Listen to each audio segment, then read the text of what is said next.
Good morning, everyone, and welcome to a preview type video, whatever it is you want to call it, of the Ninja Turtles: The Next Mutation reactions. Obviously, this series kicks off properly on Wednesday this week. However, I thought before I started getting into recording the um, that it would be cool to explain to y'all my history with the Teenage Mutant Ninja Turtles franchise. So this way you will know my familiarity with it to a fair degree. This way you know what I am familiar with, what I'm not familiar with, what references I'll probably make, and so forth. And for those eagle eye viewers, those who like to pay attention to the fact that I put dates down in the descriptions for when I record things, yes, this is being recorded right after the video that I did regarding the Daria uh, box set problems. So again, things occur to me at the last minute at times when I say I'm going to do something. Things go completely off the rails. Anyway, my first exposure with to the Teenage Mutant Ninja Turtles came in the late '80s. Um, Me and my father were living out in a place called Marlton, New Jersey. Uh, and I remember that the the uh the home that we had very well. It was kind of like in an apartment, had very high ceilings, sliding doors. And it was a Christmas where I got a bunch of real Ghostbuster toys because I was hugely into Ghostbusters, but then randomly I was given that Christmas uh the uh the Ninja Turtle toys, which was pretty remarkable. Like it was like, what the hell were these? I was like, I did not see the cartoon up to that point. But not just the initial toys, like the initial first lines, the first line of action figures. I had all four turtles. I think I had a foot soldier, like like that initial set I had. In addition to that, I also had the VHS tape, The Epic Begins, and I still have that tape. Years ago, here on the channel, I went through an inventory of my entire VHS collection. Y'all know that I still have that tape as well as the first move, the tape for the first movie, and I'll be talking about those later in this video. So that was my like initial exposure to the Teenage Mutant Ninja Turtles. It was a Christmas in the late '80s. I want to say it was 1980. It was either 19 late 19 the Christmas of the '87 or Christmas of '88. One of those two. I can't exactly remember for sure without going into a photo album, which is in a different part of my house and in a box. So from there, fast forward to 1989. My mom, who was is your mom?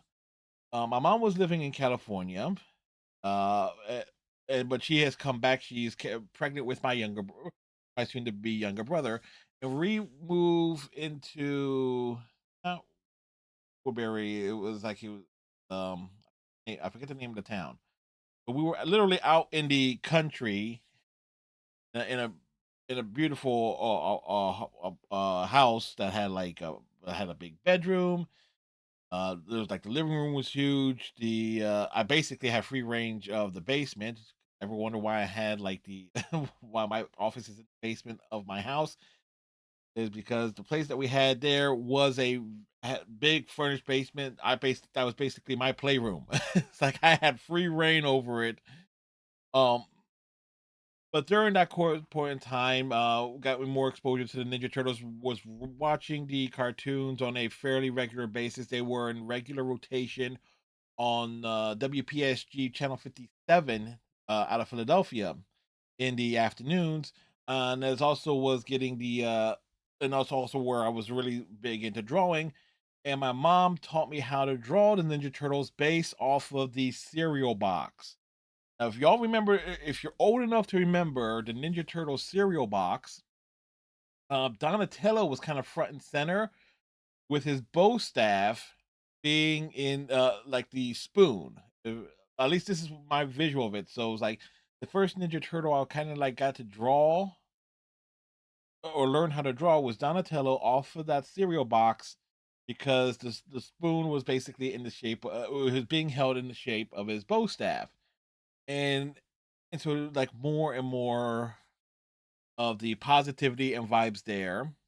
And I got many more of the toys over the course of like the Christmases. Got the turtle van and more of the action figures, and I was still getting Ghostbuster figures at the same time. So I was like really big into two major franchises, Ninja Turtles and Ghostbusters, and it was kind of like neck and neck as a very young lad.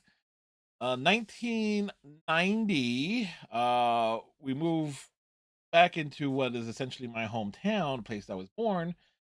And if you kind of can tell when I say my mom was living in California, while I was living with my dad here in New Jersey, uh, they kind of went in their rifts after my younger brother was born, and a lot of the action figures I had ended up getting lost over the course in a very short period of time. Um,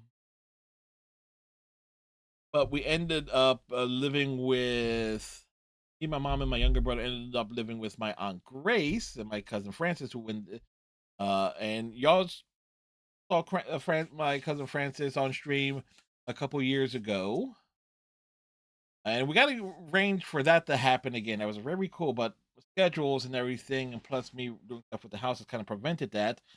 But during that time, Ghostbusters was definitely petering out in terms of popularity, and Ninja Turtles was still at the all-time high. Definitely more into Ninja Turtles. Went and saw the movie. I believe it was definitely me and my mom. Certainly my aunt Grace went, 'cause she had the car, and and that would mean my cousin Francis was also there. So we went and saw the movie. Obviously, that was a big culture shock in terms of how different it was from the cartoon, but I obviously loved it. Um, and it was also during that same period of time, 1990, the Ninja Turtle movies was out, and most of that damn soundtrack was playing on Q102 FM, a radio station again here in the greater Philadelphia area. Turtle Power was playing 9.95. There was something else that was playing off of that soundtrack. Uh,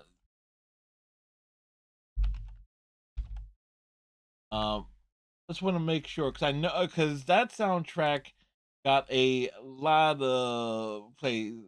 Um, like Turtle Power got played 9.95, and I could have sworn there was something else that got a lot of airplay from it. I don't believe Spin That Wheel got a lot of airplay. And I'm not too sure if it was This Is What We Do, the MC Hammer song. But either way, so there were many a nights when we had the radio on before and around the same time when the Ninja Turtle movie the first Turtles movie was in theaters, that if you were listening to Q102, 9.95 and Turtle Power were playing in regular rotation. Those were major hit songs, at least from my standpoint as a kid, listening to the radio. So the 90s would go along, and the Ninja Turtles, obviously was more were out of syndication mostly on Saturday mornings on CBS.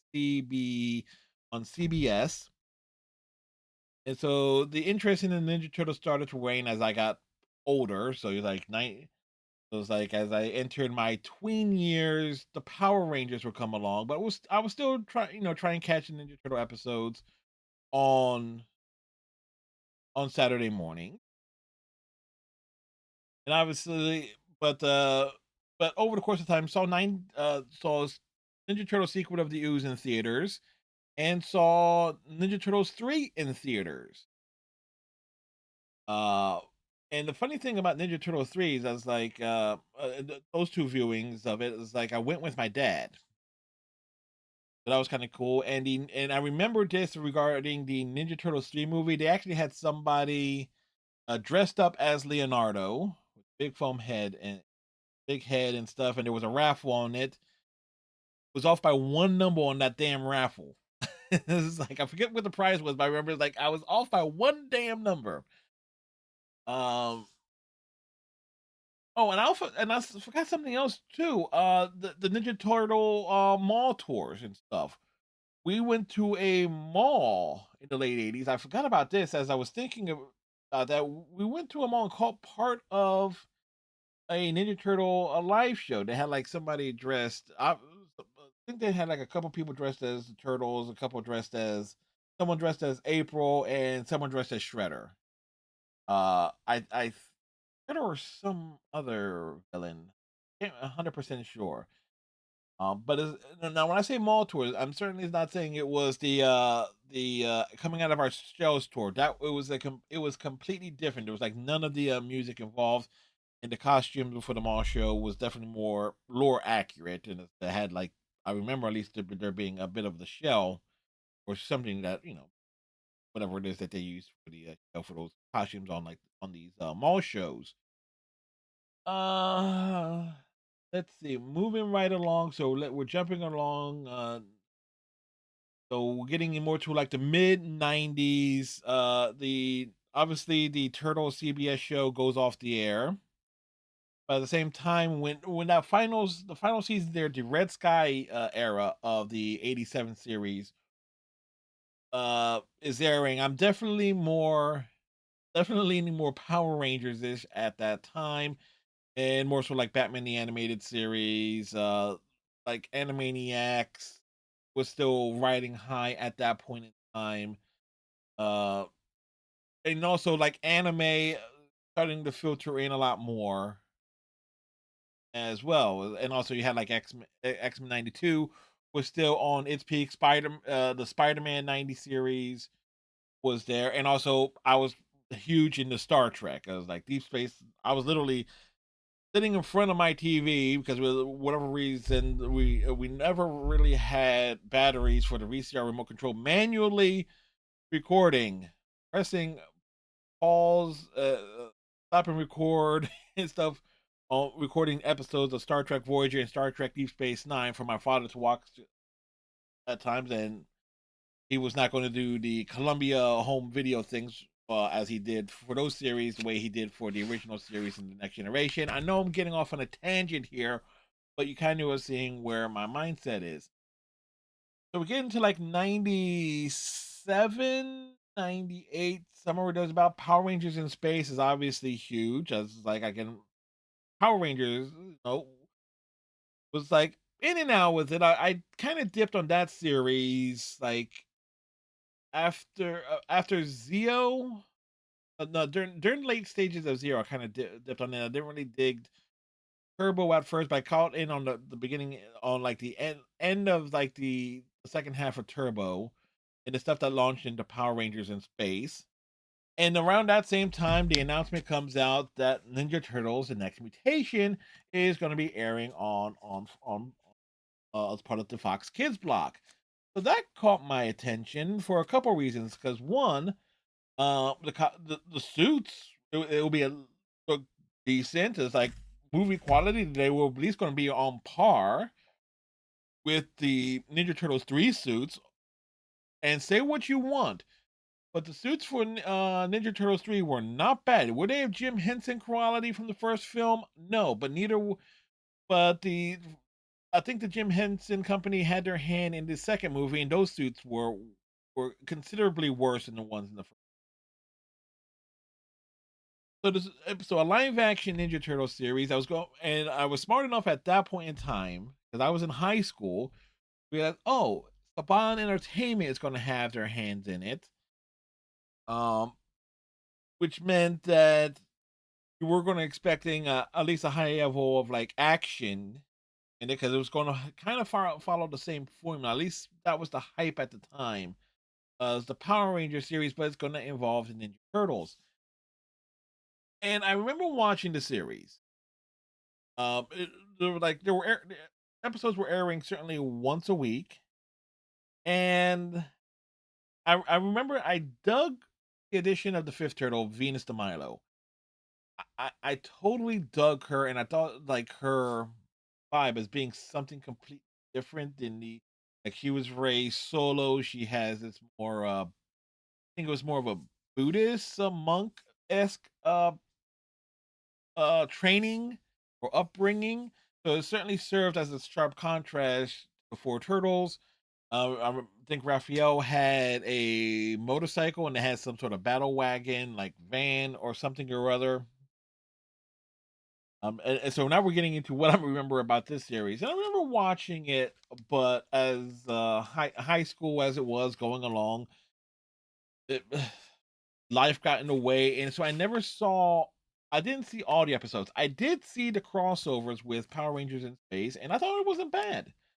Uh, the Certainly the turtles were not presented in the best light in that crossover. Um, but you talk about at least from a kid, somebody who was in high school is like, okay, who grew up, uh, with the toys in the first series, seeing the movies, and then Power Rangers comes along and surpasses Ninja Turtles, and then the two franchises actually having a live action crossover. What's there not to like? It's like the fact that it's the one. For the longest time, it was the one major crossover we had between the two franchises officially, and I thought the episodes were fine. Obviously, the Power Rangers were going to get like the top billing, obviously, because it was their show. It was not as if the Power Rangers crossed over to this series to where it could have like the reversed factor of it. But it is what it is. That crossover was there was mostly to make people aware of the Ninja Turtles Next Mutation series. So we move along to the early 2000s when the Ninja Turtles the second series comes along. The second animated series.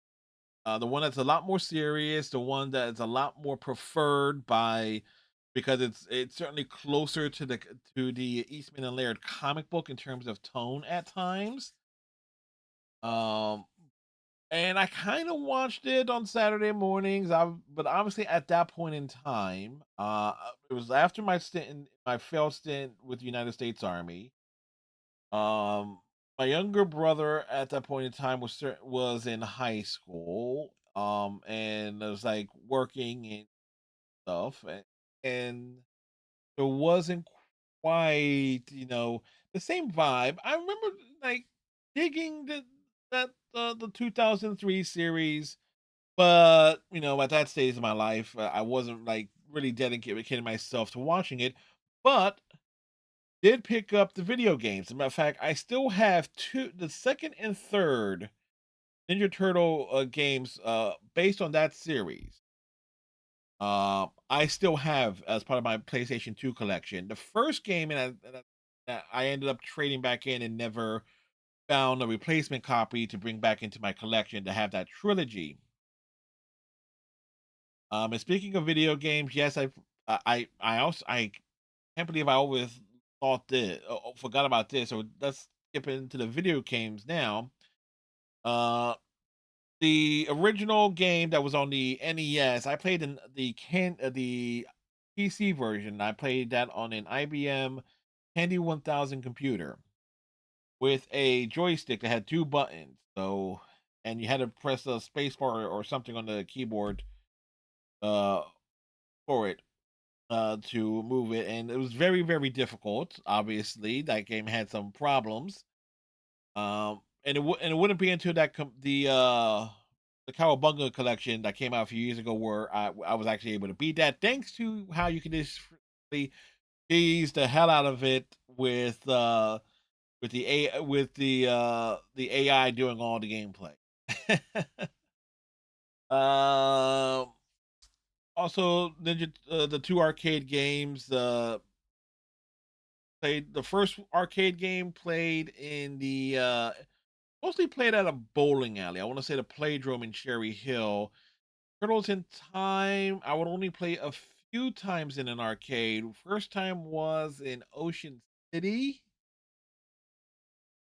I think that's when I first on an arcade on the boardwalk in Ocean City, and I think I've played it a few times at the in an arcade in the Cherry Hill Mall. I think they had that cabinet there for a time in the early '90s.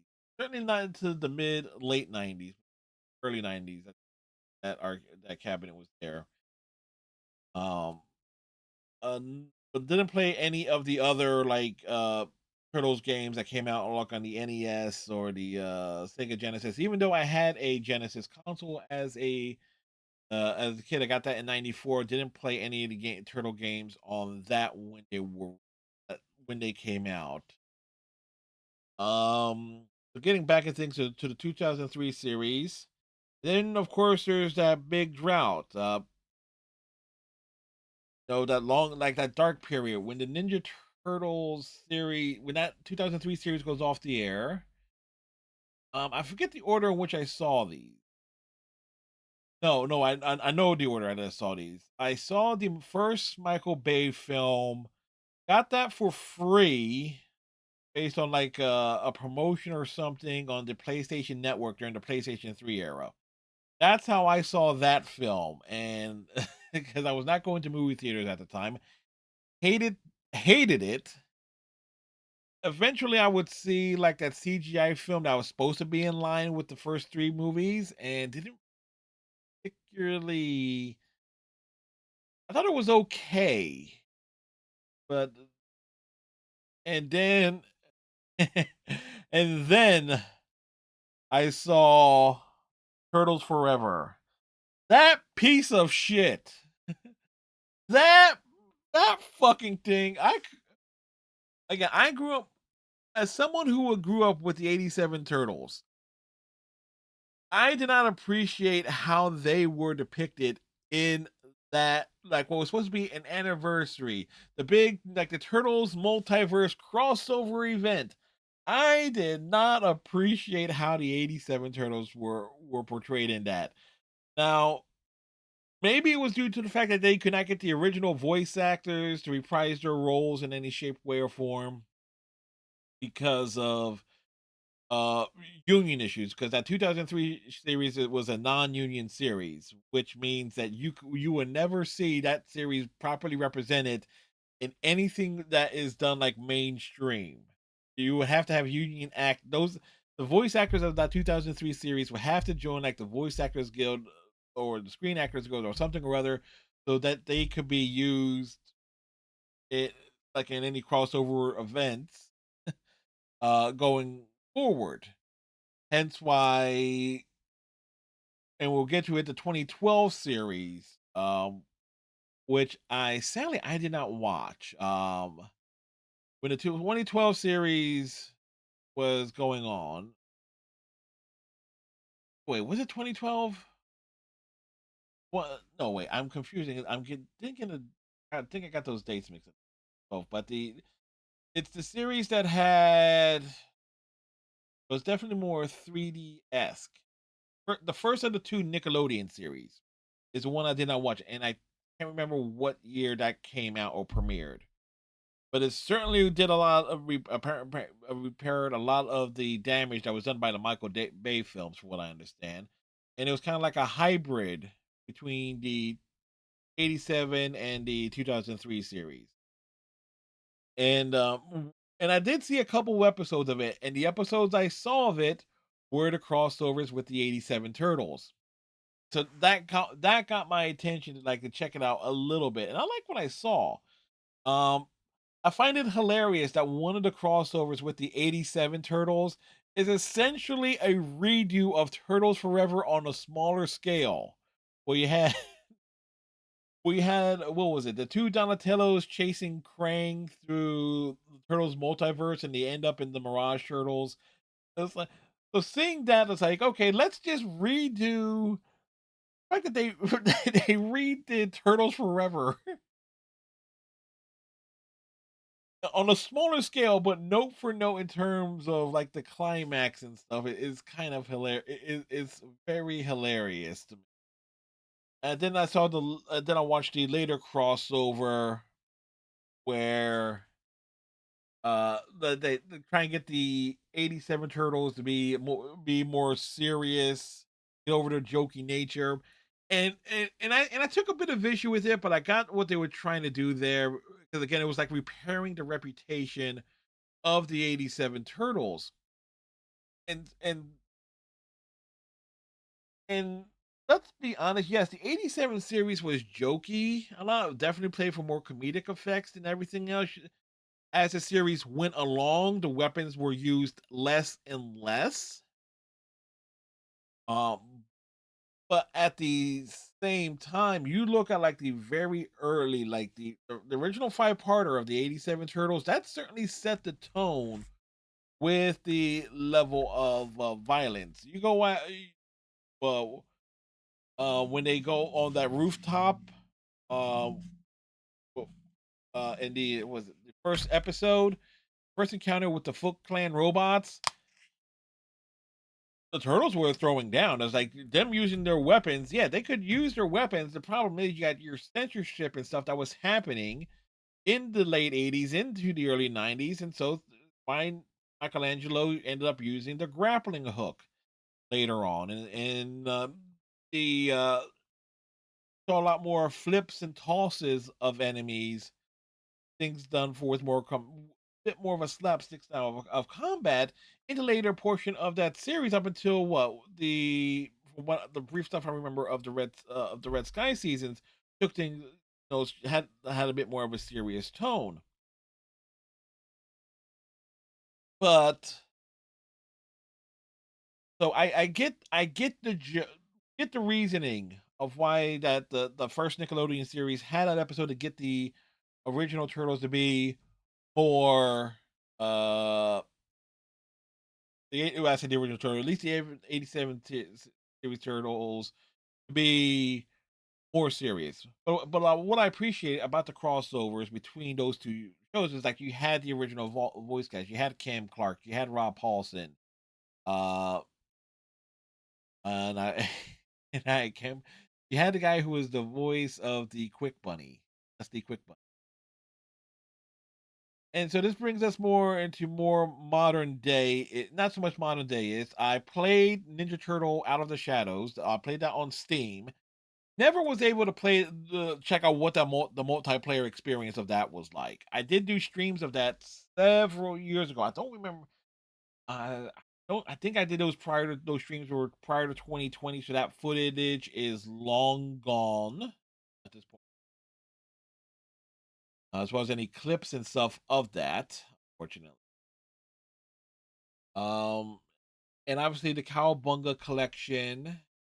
I have not seen any episodes of the newer Nickelodeon series or anything majorly related to the Turtles in more recent years, because I played the Cowabunga collection.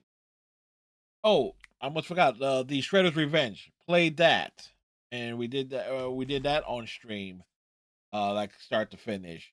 Fine game, but overly long for an arcade beat 'em up. So there you go. There's my history with the Ninja Turtles franchise. Now, I am looking forward to diving into Ninja Turtles: The Next Mutation for the first time since the late '90s, and but there's going to be a question if here of like how I'm going to do the episode, because like it opens up with a five-parter. So if I did double ups on episodes, it would not make any sense. Or if would do things, maybe record them separately, release the episodes twice a week. Because I'm obviously going to have an easier time working with this box set than I am. Well, I say box set. Well, with this DVD set than I did with the Dario one. Hence the last video. Anyway, with that said, Look forward to the premiere of Ninja Turtles: The Next Mutation reactions here on this pokey little YouTube channel of mine tomorrow. So then, tighten your friendship bracelets. Stay safe. Like, comment, subscribe. Share your own Ninja Turtle memories in the comment section below. And we'll see you tomorrow in the next video.